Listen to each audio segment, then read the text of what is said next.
Breaking news Vikarabad దాడి ఘటనపై CM Revanth serious దాడి చేసిన వారిని వెనక ఉన్న వారిని విడిచిపెట్టమన్నారు. ఎంతటి వారైనా ఊచలు లెక్క పెట్టాల్సిందే అన్నారు CM Revanth Reddy.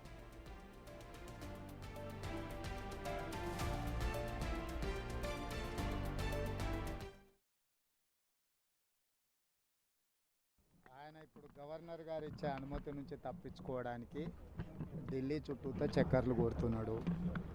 BJP BR యొక్క చీకటి బంధం ఇప్పుడు బయటపడుతుంది. అతను అధికారంలో ఉన్నప్పుడు పాల్పడ్డ అవినీతికి సంబంధించి విచారణ మొదలైంది. ఆ విచారణకు జవాబు చెప్పకుండా ఎదురుదాడి చేయాలనుకుంటున్నారు. ఏ సృజన్ రెడ్డి అయితే పేరు చెప్తుండో ఆ సృజన్ రెడ్డి ఉపేందర్ రెడ్డి గారు అల్లుడు. Upender Reddy BRS MLA. Same Srujan Reddy కంపెనీకి బీఆర్ఎస్ గవర్నమెంట్లో వేల కోట్ల రూపాయల వర్క్ ఇచ్చిండు. ఆన్ రికార్డ్ అక్కడ ఉంది. సో ఇందులో ఇప్పుడు ఆయన ఏదైతే మాట్లాడుతున్నాడో ఆయన చిత్తం వచ్చిన దగ్గర చెప్పుకొని కోర్టుల కేసు ఏమనుంది, అతన్ని న్యాయపరంగా ఏం కొట్లాడుతాడో కొట్లాడమని.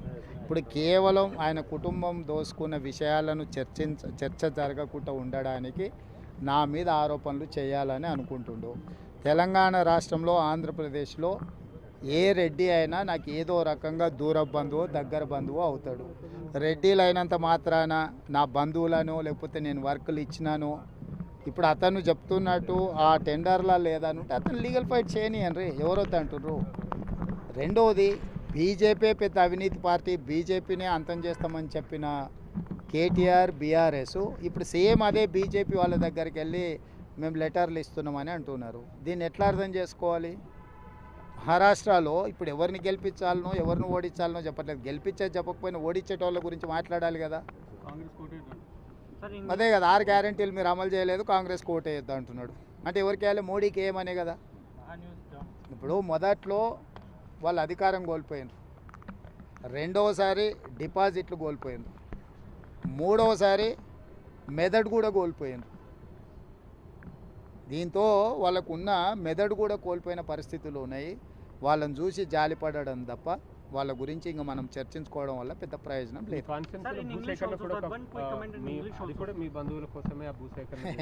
ఇప్పుడు అందరూ వాళ్ళలాగానే ఉంటారని అనుకుంటున్నారు. తిరుగుబాటు ఉందా, కుట్ర వెనకాల ఎవరు ఉన్నారు, అధికారుల మీద దాడులు చేసింది ఎవరు? 10 సంవత్సరాలు ప్రభుత్వాన్ని నడిపిన వాళ్ళు అధికారుల మీద దాడి చేస్తే, పోలీస్ సిబ్బంది మీద, కలెక్టర్ల మీద దాడి చేస్తే ఖండించాల్సింది పోయి దాన్ని సమర్థిస్తాం, వాళ్ళకి అండగా నిలబడతాం అంటేనే వాళ్ళకి రాష్ట్రం పట్ల, రాష్ట్ర అభివృద్ధి పట్ల ఎలాంటి ఆలోచన ఉందో దాన్ని బట్టి మనం అర్థం చేసుకోవచ్చు.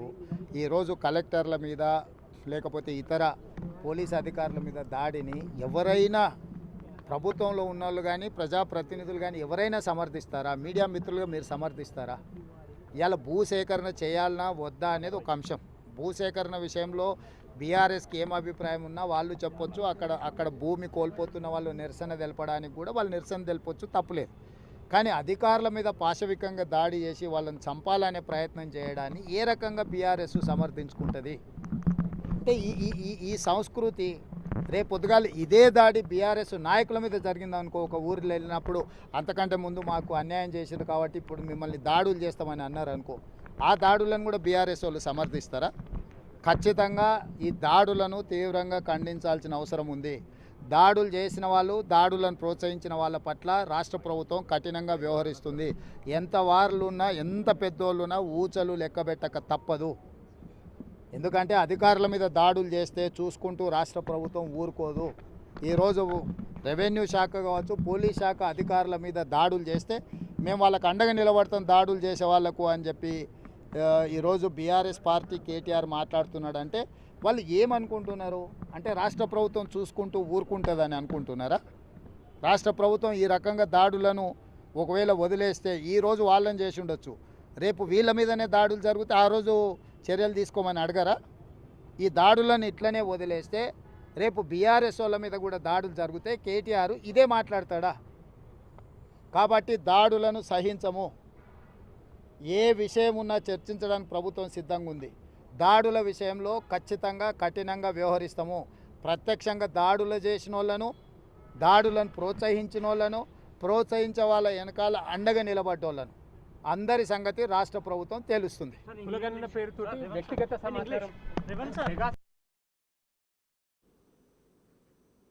బ్రేకింగ్ న్యూస్ చూస్తున్నాం. వికారాబాద్ దాడి ఘటనపై సీఎం రేవంత్ రెడ్డి సీరియస్ అయ్యారు. దాడి చేసిన వారిని, వారి వెనక ఉన్న వారిని విడిచిపెట్టమంటూ సీరియస్ గా అయితే రేవంత్ రెడ్డి ఆదేశాలు జారీ చేసినట్లు తెలుస్తుంది. ఇక కేటీఆర్ ఢిల్లీ చుట్టూ తిరుగుతున్నారంటూ సంచలన వ్యాఖ్యలు చేశారు. న్యాయపరంగా ఎంతవరకు వెళ్తాడో వెళ్ళనివ్వండి, డైవర్షన్ కోసమే నాపై ఆరోపణలు చేస్తున్నాడు అంటూ రేవంత్ రెడ్డి అన్నారు. ఇక కాంగ్రెస్ కు వద్దు అంటే మోడీకి ఓటు వేయాలి అన్నట్లే కదా అంటూ సీఎం రేవంత్ రెడ్డి అయితే సంచలన ఆరోపణలు చేసినట్లు తెలుస్తుంది. ఎంతటి వారైనా ఊచలు లెక్క పెట్టాల్సిందేనంటూ సీఎం రేవంత్ రెడ్డి వ్యాఖ్యలు చేశారు.